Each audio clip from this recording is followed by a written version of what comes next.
You need to be a patriot if you are a Christian. Now, hold on. Don't get me wrong. I'm not saying that you need to be a flag-waving patriot of your own country. No. You need to know, in the last week, past Sunday, Reformation Sunday, I started to preach on Hebrews 11 in my church. And the first application I made from this chapter was this: you need to be a Christian patriot. You need to acknowledge that God has a people and that his people are connected to each other because they share the same faith. And since there are no great men, there are weak men who are empowered by a great God.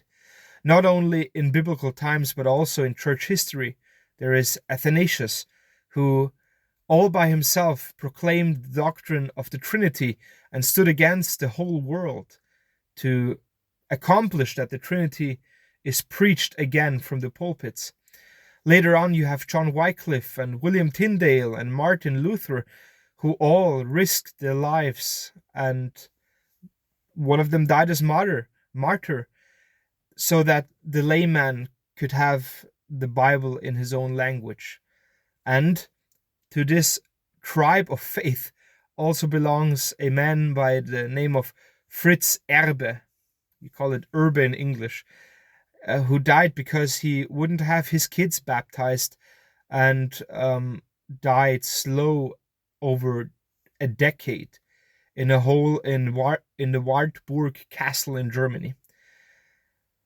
These are men of faith, and these are the men of my people. You know, there is this damnable heresy called kinism arising in America, which says that you need to keep your own ethnicity pure. So a true believer who is white sins if he marries an African black Christian woman. What a evil doctrine that is. Yes, we need to be honoring our tribe and our people, but friends, that's the Christian tribe and the Christian people. We need to be patriots of the faith and be proud of our people and what God has done in and through his people.